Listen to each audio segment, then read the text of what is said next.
أسعد الله أوقاتكم بكل خير. أهلا ومرحبا بكم لنستكمل سويا رحلتنا الشيقة والممتعة، رحلة عيشيها صح. خليني أقولك على سر خطير يمكن عمرك ما ركزت فيه. الشيطان دايما شاطر يلعب على نقطة تقديرك لذاتك، ودي مش حاجة صدفة، لأ، ده جزء من خطته من أول لحظة رفض فيها أمر ربنا. فاكرة الآية الكريمة اللي بتقول: وإذ قلنا للملائكة اسجدوا لآدم فسجدوا إلا إبليس أبى واستكبر وكان من الكافرين. إبليس وقتها حس بغيرة وكره رهيب من الإنسان. طب ليه؟ لأن ربنا كرمك أنت كبني آدم وعينك خليفته في الأرض، فمن وقتها وهو حاطط خطته إنه يكسرك، يضعفك، يخليكي مش شايفة قيمتك، يخليكي تنسي إنك مكرمة عند ربنا. في علم النفس بيسموه الناقد الداخلي، الصوت اللي جواك اللي بيفضل يزن على ودنك: انت فاشلة، انت أقل من غيرك، محدش هيحبك، مش هتنجحي. دي مش مجرد أفكار، ده واحد من أقوى أسلحة الشيطان. هو مش بيقدر يمنع رزقك ولا يوقف قدرك، لكن يقدر يخليكي انت بنفسك تحطمي نفسك. الناقد الداخلي ده لما تصدقيه بتخسري حاجتين كبار. الحاجة الأولى سلامك الداخلي، الحاجة التانية قدرتك انت انك تعيشي زي ما ربنا خلقك، قوية واثقة شايفة قيمتك. وخليني أقولك، كل مرة تسمعي الصوت ده جواكي افتكري إن مصدره مش ضعفك، لكن حرب عليكي من الشيطان، عايز يطفي النور اللي ربنا حطه جواكي، عايزك تنسي الآية العظيمة دي: ولقد كرمنا بني آدم. شوفي، مش قال كرمنا الأنبياء بس، لأ، قال بني آدم، يعني أي إنسانة، أي حد من ولاد آدم مكرم عند ربنا. الشيطان لما يوسوس لك ويضعفك، الهدف مش إنك تفشلي في حاجة صغيرة، لأ، الهدف الأكبر إنه يخليك تعيشي عمرك كله بنظرة ناقصة لنفسك، وده أخطر من أي ذنب، لأنه بيسرق فرحتك، بيسرق إيمانك بنفسك، بيسرق حتى شغفك تعيشي وتنجحي. دلوقتي اسألي نفسك، هل هتفضلي تسمعي الناقد الداخلي ده وتديله السيطرة، ولا هتوقفيه وتفتكر إن قيمتك مش من كلامه، قيمتك من تكريم ربنا ليكي؟ ودلوقتي هعرفك حيل ومداخل الشيطان لإضعاف وتدمير تقديرك لذاتك. عارفة بيبدأ منين؟ أول ما تبصي في المراية تلاقي صوت جواكي يقولك: بالله عليكي، دي خلقة تقابلي بيها الناس؟ ده شكل مناخير دي؟ ده منظر بق ده؟ وتقفي لحظة وتصدقي، هو ده أول فخ. الشيطان عارف إنك مكرمة من ربنا، عارف إنك خليفة في الأرض، فعشان يقلل منك لازم يخليك تشك في نفسك، يخليك تشوف عيوب بدل ما تشوفي نعم. وربنا سبحانه وتعالى قال: لئن شكرتم لأزيدنكم. لكن الشيطان رد وقال: ولا تجدوا أكثرهم شاكرين. ببساطة مش عايزك تشكري، مش عايزك تبصي للنعم. إزاي بيعمل كده؟ يخليك مركزة على كل حاجة ناقصة، كل حاجة بايظة، مركزة على كل تفصيلة مش عجباكي، فتفضلي طول اليوم مخنوقة، متضايقة، مش راضية، معكننة. وساعتها يفوت عليكي أهم مفتاح في حياتك، وهو الشكر. لأن كل مرة بتشكري بتلاقي أبواب بتتفتح، كل مرة بتشكري بتحسي بطاقة إيجابية أعلى، كل مرة بتشكري بتلاقي أثر الشيطان بيقل وخطورته عليكي بتضعف. لكن لو استسلمتي وبقيتي طول الوقت متضايقة وزعلانة، هتلاقي نفسك في دايرة مغلقة، طاقة منخفضة، ذنوب أكتر، شهوات أكتر، سيطرة أكبر من الشيطان، لأنه ببساطة ما بيقدرش يسيطر عليكي إلا لما تبقي في أضعف حالاتك. الشيطان أذكى مما تتخيلي في الجزئية دي. أي حاجة تنزل طاقتك هيشتغل عليها، أي موقف يكسرك هيسحبه ضدك، أي كلمة تقلل منك هيضخمها جوه دماغك. لكن خلي بالك، الحل في إيدك.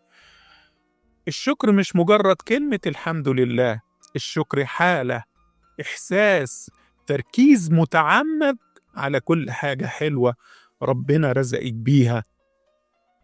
كل ما زودتي مساحة الشكر جواكي، كل ما تقديرك لنفسك هيعلى، وكل ما هيعلى كل ما الشيطان هيبقى أضعف وأضعف.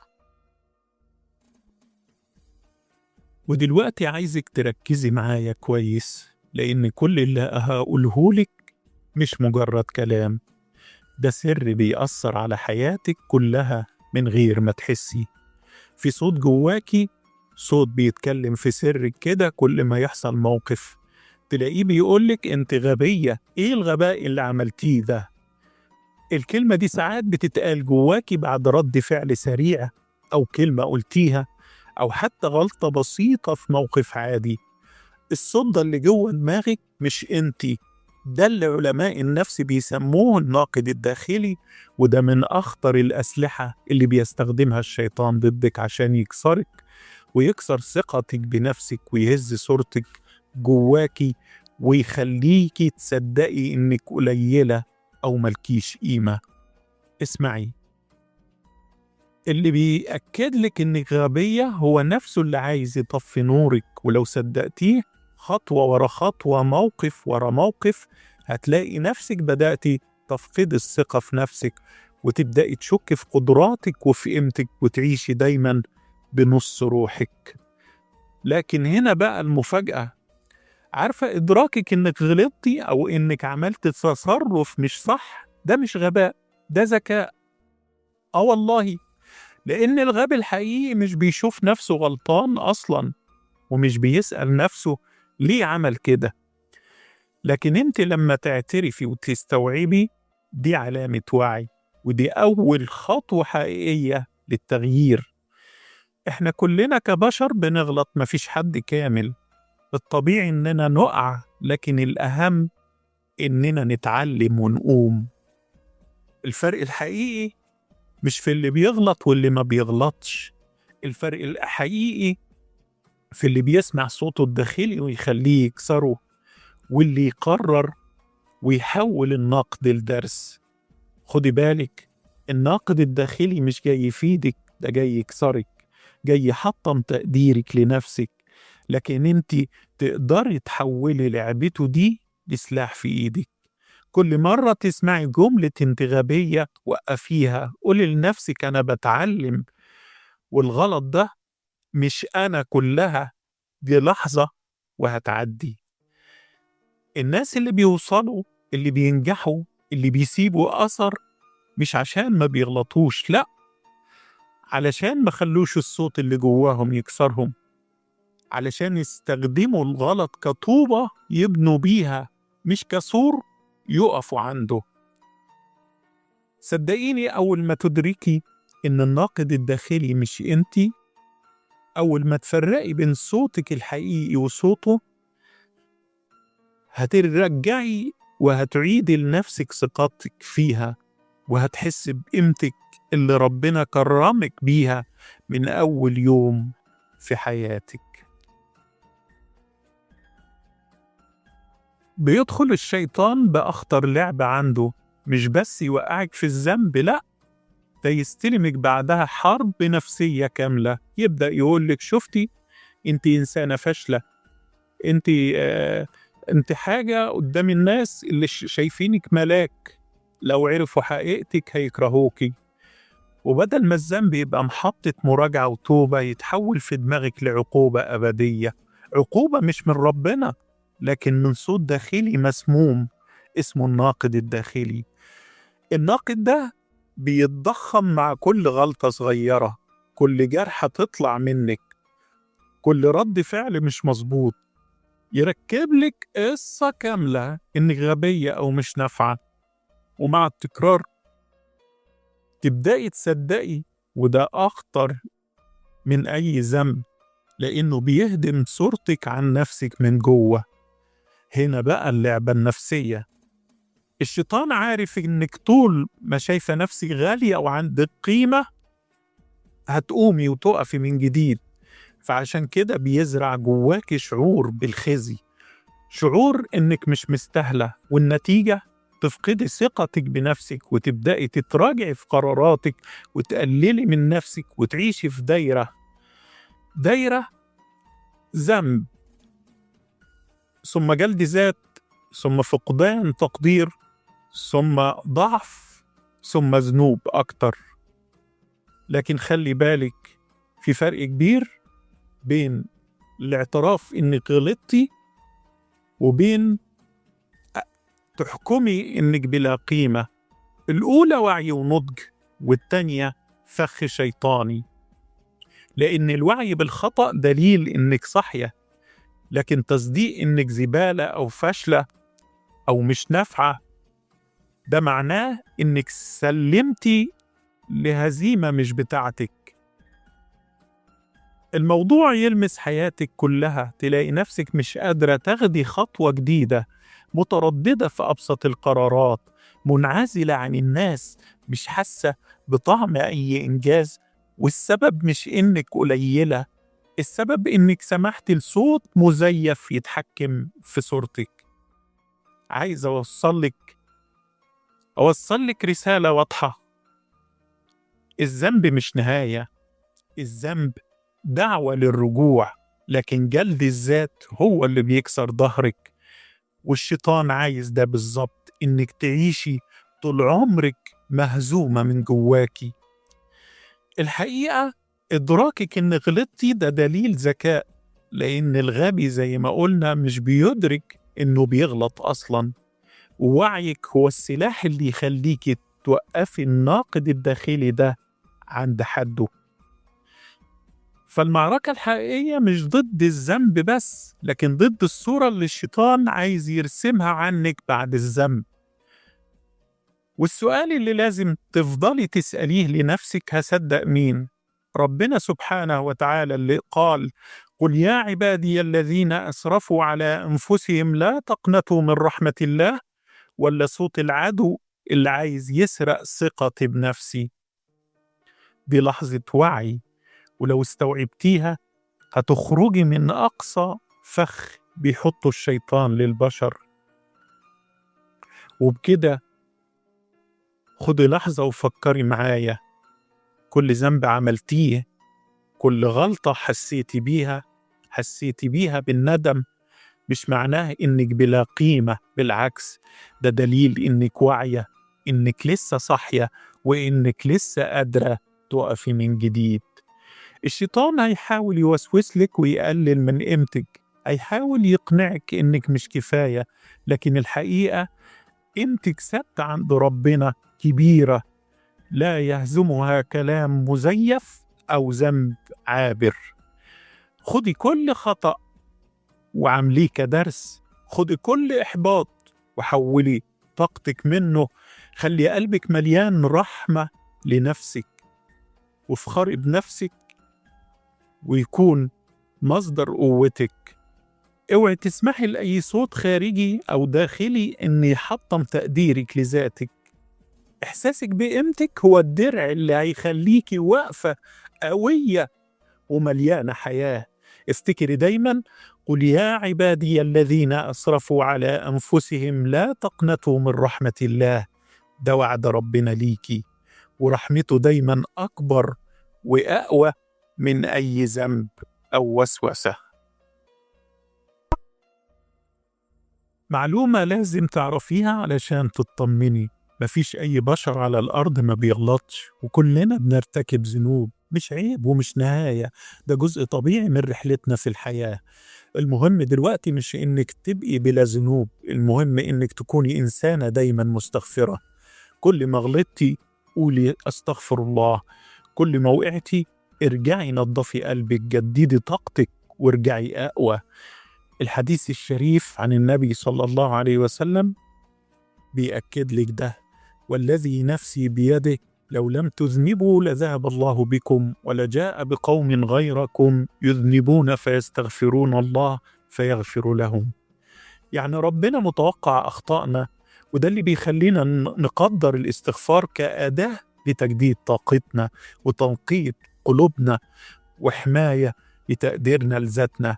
ودي أهم نقطة لازم تفهميها. كل مرة الشيطان يحاول يخليك تحس بالذنب أو يقلل من قيمتك، دي حيلته وهدفه يسيطر على طاقتك ويضعفك. بس لما تكوني واعية وعارفة قيمتك وبتستغفري وبتسترجعي قوتك، هيبقى تأثيره ضعيف جدا وانت واقفة قوية واثقة وقلبك مليان سلام. في حيلة خبيثة جدا الشيطان بيستخدمها ضدنا وكتير مننا بيقع فيها من غير ما يحس. كل ما تيجي تبدأي خطوة جديدة في حياتك زي مشروع أو دراسة أو تطوير نفسك، حتى إنك لو هتطلعي تتكلمي قدام الناس، تلاقي الصوت ده في دماغك بيقولك مش هينفع، انت أقل من كده، انت مش قدها. الشيطان شاطر جدا في الحتة دي، بيدخلك من باب الخوف والإحباط ويهمسلك هتفشلي، الناس هتضحك عليكي، هتحرجي نفسك، هتخسري، وتلاقي نفسك من غير ما تحسي سمعتيله، صدقتيه، وبكده مش بس وقفتي، لا انت كمان دمرتي تقديرك لذاتك بإيدك. الطبيعي جدا إن أي إنسان لما يقدم على حاجة جديدة بيغلط ويقع ويقوم، ده جزء من رحلة التعلم والنمو. مفيش نجاح من غير محاولات وفشل وتجارب، مفيش حد بيطلع صح من أول مرة. لكن الشيطان بيعمل حركة تانية خطيرة جدا. أول ما تفشلي أول ما تفشلي في حاجة يبدأ يربط الفشل ده بشخصيتك مش بالفعل نفسه.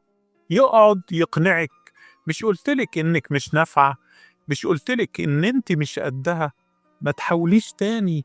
ويفضل يكرر الكلام ده لحد ما تصدقيه وتحسي إنك أنت والفشل حاجة واحدة، مع إن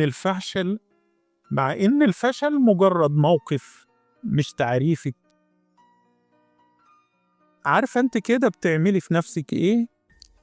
أنت بتدمري صورتك الذاتية بإيدك، بتقفلي على نفسك باب الفرص والنجاح. الصح بقى إنك لما تسمعي الصوت ده جواكي توقفي لحظة وتقولي لنفسك: ده مش صوتي، ده صوت الشيطان بيحاول يحبطني ويوقعني. أنا مش الفشل، أنا اللي بتعلم من الفشل، أنا اللي بقوم أقوى كل مرة.